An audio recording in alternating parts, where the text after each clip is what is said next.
I'm Yvonne， 欢迎来到我们家，请进。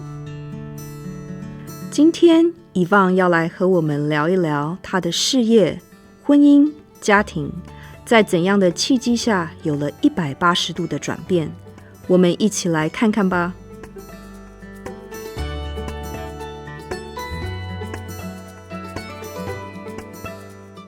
我大学是英文系的，我在台湾做的印象最深刻也做的最久的一份工作，就是我在台北国际社区广播电台，就是所谓的 ICRT， 在那边上班。我一开始进去的时候是做那个总经理秘书啊，那后来3个月之后，他就把我升成那个 Office Manager。我那时候加班加到一个程度，就是我想一般人很难想象，所以我每天早上自己开车上阳明山，6点钟就到办公室。一路上班上到晚上10点钟都做不完，非常辛苦。可是做的蛮有意思的，就是我蛮喜欢那份工作的。那个时候呢，其实我是已经结婚了，那我已经生了一个孩子，我有一个女儿。哇，那个时候根本没有办法带小孩。那像这样的 schedule， 我根本就是把我的女儿送到我的姨婆家去，24小时放在他们家。然后早上上班的时候，就是会想说，我真的是一个不称职的妈妈，非常的自责。可是呢，我又觉得说，我也不知道怎么样来解决这个问题，因为其实家里2个人上班还是比较轻松嘛。而且这个日后就打下了一个基础，就是说，当我女儿在3岁的时候回到我们家的时候呢，我跟她之间是有隔阂的。我管教她的时候，她是一点都不习惯，因为我姨婆是把她宠得跟公主一样。那我是一个很严格的妈妈，所以她回到家以后，她等于就是，我看对她来讲是从天堂掉到地狱了。我觉得，所以后来我们母女2个一直都有一个很大的一个 gap。其实也就是因为那样子的工作形态让我觉得其实蛮厌倦的。其实做到后期，我觉得蛮疲倦的，而且我觉得不能够在家里带孩子，对我来讲其实是一个我很介意的事情。所以我后来有一个机会，我们可以移民到美国来的时候，我就抓紧了这个机会，我就跟我先生就移民了。我们在1992年，我们全家搬到美国。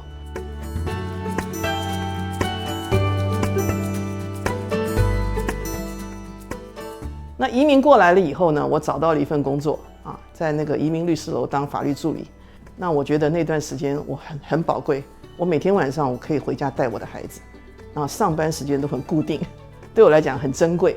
我在律师楼上班上了2年多，我先生的哥哥的小孩，他们想要移民到美国来，所以我就想说，其实最快的方式就是那个时候就是用 L1， 就是母公司的经理派到分公司，他们在台湾是办幼稚园的，所以我们就要在美国找一个幼稚园。那我就是因为这个幼稚园的问题，我们找了幼稚园之后呢，我就从律师楼下来，跟他们一起做幼稚园。不过刚刚开始办幼稚园的时候，我坦白跟你讲，我真的觉得这个自己做老板的人头都坏掉了，因为做老板真的不容易，哇，真的是要担心很多的事情。我那种辛苦跟你替人家打工的辛苦完全不一样。你没有办法休息，你整天想的都是你生意的事情，因为成也是你，败也是你。所以幼稚园是我第一次当老板。我真的是做的真的焦头烂额，然后确实是对美国的环境也不熟悉，所以我们幼稚园做了头3年，亏了25万美金，所以买的时候有12个，结果到了9月份开学的时候剩下4个孩子，我根本不懂如何招生，所以我们那个时候是全世界最棒的幼稚园，因为4个老师带4个孩子，1对1 ，OK。真的不知道怎么办，你知道？那所以那3年做到我觉得整个家庭都受到影响。为什么？因为变得很拮据嘛。中国人说贫贱夫妻百事哀所以那个时候我跟我先生就开始常常会吵架，所以那是一段很黑暗的日子。所以那个在幼稚园那段时间，就是夫妻关系也不好，亲子关系也一塌糊涂。那我就觉得说，那小时候人家都不是都讲说1分耕耘1分收获吗？那我是怎样？我没有不努力，我很努力耶，怎么会越努力越糟糕？真的常常晚上就是睡不好觉。我就在那个时候，我的偏头痛非常的厉害。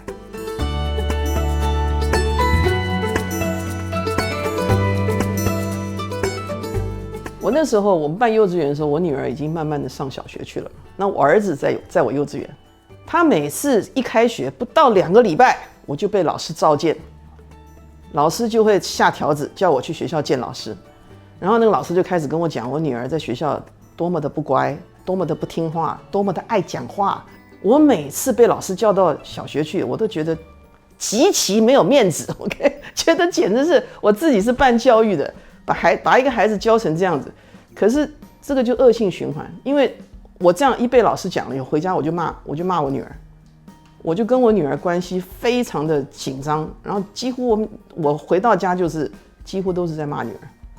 我并没有想到我女儿什么其他的问题，我觉得她就是不听话嘛。结果有一次呢，我跟我老公下班回家在听那个收音机1300啊，就听到1300那时候请了一个心理专家啊，那在回答 call in 的电话。那听了几天之后，我跟我老公就有一个感想说，这个人不错哦，他回答问题很切题哦。就我那时候有跟我老公讲，我说我们要不要去找这个医生问一问啊？问一问怎么样能够跟我们女儿相处的比较好一点，然后能够讲话让她比较听。结果我们就去找这个医生谈，就这医生真的是一个很好的医生。那我们就跟他见了1次面、2次面。他说他想要跟我们女儿单独见面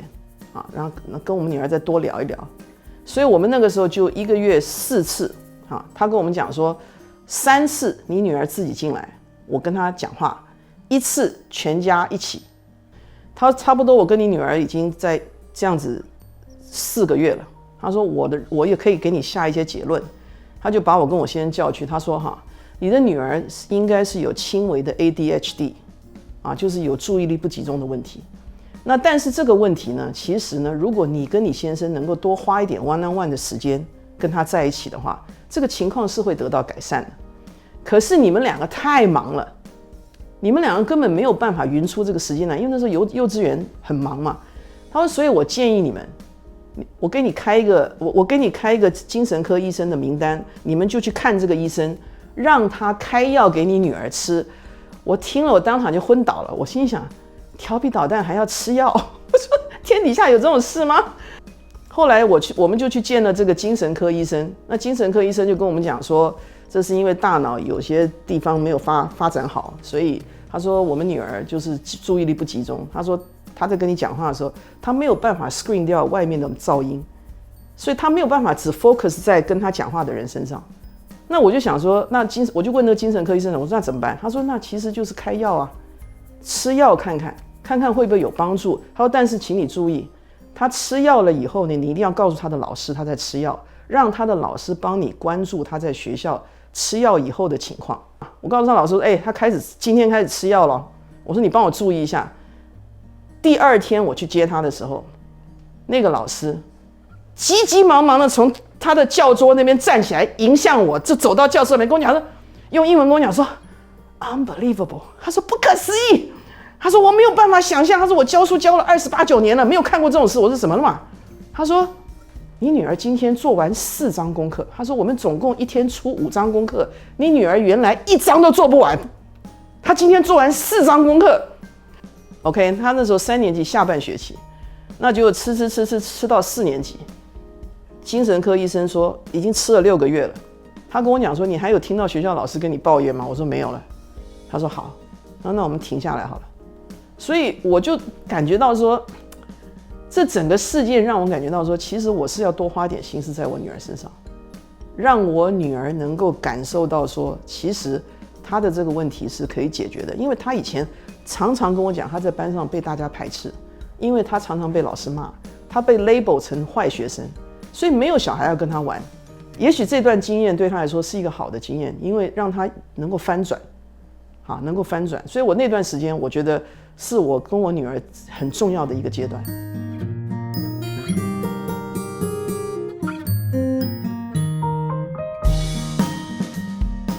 我记得那个时候跟我先生这个吵得最凶的时候我记得有一次我跟他吵架，然后我就跑到那个厕所去坐在那边，我又不想出来了，你知道。那后来大概过了2个小时，我还坐在那边，我先生就进来问我说：“你在这边干嘛嘞？我说我忽然觉得好孤单呢，因为我跟你结了婚以后呢，我就把你当成我最好的朋友。那现在我最好的朋友不跟我讲话，那我又没有人可以讲，我又不愿意去跟我的朋友讲，那破坏你的名誉，那变成说当你不跟我讲话的时候，我就没有人可以讲话了。我就觉得说，其实我到现在还记得我讲的那番话，因为我真的是觉得说，当我跟我先生吵架的时候，因为我跟我先生其实说句老实话，我们以前在台湾的时候，我们是感情非常要好的，我们是每天讲不完的话，所以那个时候常常在冷战的时候，其实心里非常的痛苦。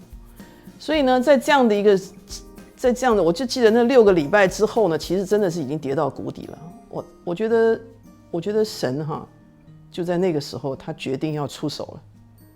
所以我们是等于是在一个超级市场莫名其妙的碰到一个同学，碰到了我的那个小学同学，然后他看到我，他大吃一惊，他说你在美国啊？我说是啊。他说我们没有人知道你来嘞。他说你知不知道我们这边有个同学会？我说我不知道。我心想，我每天这样做那个幼稚园做的这样灰头土脸的，我怎么可能还知道有什么同学干嘛的？我根本不可能去有任何的社交生活了。一开始一听到说我开幼稚园，他马上就把他的儿子从另外一家很有名的幼稚园就转到我们幼稚园来，然后就儿子转过来我们幼稚园之后，当然他们就天天要来接送小孩嘛，那就天天看得到我跟我老公。我跟我老公只要一吵架，他们就知道了。因为那个脸完全摆在脸上，他们就完全看得出来我们两个在冷战。所以他的先生就在心里就在想说，他一定要带我们去认识耶稣啊。他们就很关心我们，然后常常就在周末的时候，礼拜天下午会邀请我们到他们家去，然后到他们家去的时候就开始跟我们介绍主耶稣。那刚刚开始我们两个真的是没有兴趣，为什么？我跟他讲，我说你不要开玩笑了，我有空我就要睡觉。他也不放弃，他就开始邀请我们去他的团契那邀请他这个热忱到坚持到一个地步，他告诉我说，他跟他老婆每个礼拜5，他们就跟公司申请说，他们要提早去上班。他们早上7点钟就去上班，然后下午3点半就要下班，他就要来幼稚园帮我们打扫。这个人情这不能欠，所以变成说我被他这样子一激，我反而就改变了我们幼稚园的程序。我们变成每个礼拜5变成看电影。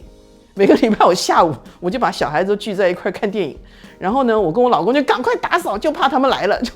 他们帮我们打扫，我们太不好意思了，所以反而这样子一弄，我们就变成说，我们每个礼拜我们都可以准时就可以把幼稚园关门，然后我们就可以去参加团契，就这样子就进了教会。那我还记得那个1997年那个6个礼拜的冷战之后呢，也发生一个事情，那个时候呢，王建轩到我们教会布道。那我那个小学同学知道我跟我老公是王建轩的粉丝啊，当然我们就去听嘛。那可是头2次我都没有办法去听，都是我先生去听。然后第3次他是礼拜天的早上是主日，所以我有跟我先生一起去听。那我就发现我先生有改变了，为什么？因为他头2天他听完以后，他回来我到家以后他就开始放录音机给我听，他把王建轩讲的每一句话记得清清楚楚，从头到尾讲一遍给我听。我就想说，我老公好像有改变哦，有受到感动所以那个王建轩那个布道会是很重要的一件事情。好，那然后接下来就是我记得就是在5月份的时候，孙大成来布道然后也是一个很难忘的一个经验，就是说那天我老公绝志，所以呢我就知道说，在这样整个一个过程当中，我知道说因为神眷顾了我们，在那个我们最谷底的时候拉了我们一把。那刚刚开始进入教会并不是一帆风顺，并不是说一进教会就马上就是很顺，也是有很多不顺，那夫妻还是会吵架。我就觉得说现在想想可能是征战了可是那个时候并不知道。就在他决志之后没有多久，我就记得那天不知道又发生什么事情，我们两个吵了一架，我就气到我就跑到另外一个房间去，我就记得好清楚，我就跪在我另外一个房间的床前，我就想说，我说主啊，我说是怎么，我说你可不可以改变他，让他不要跟我冷战，让他不要这样子脾气那么坏，你知道？讲到最后越讲越没气，我就一面讲一面哭嘛，越讲越没气，然后讲到最后很奇怪了，就有一个意念就进来了，你说难道你没有错吗？每次都是你老公的错吗？我那一刹那我是停下来了，然后停下来了以后，我就开始想，对呀，其实我也很硬啊，我也是好像都不认输哈，每次都这样用我的口才想要去把他逼到一个死角。那我就觉得说，是啊，主啊，那求你改变我好了，那你改变我，让我也不要每次都要跟他去讲道理，改变我，让我在该闭嘴的时候就闭嘴。所以我就回去睡觉啊，但是睡在床上其实还是躺下去，还是没有什么睡意。可是我告诉你，我这辈子都不会忘记那天晚上，我老公翻过身来跟我讲说 I'm sorry， 我心里马上问了一句话，我说主耶稣是你吗？是你改变了他吗？因为他不会做这种事情的，真的这样子也让我睡不着觉了一阵子，你知道，我就觉得说主啊，谢谢你。我觉得就在那一次，我觉得让我感受到，真的主耶稣真的存在。后来那一年的1997年的7月，这个是5月发生的事情，7月份我们夫妻就一起受洗了。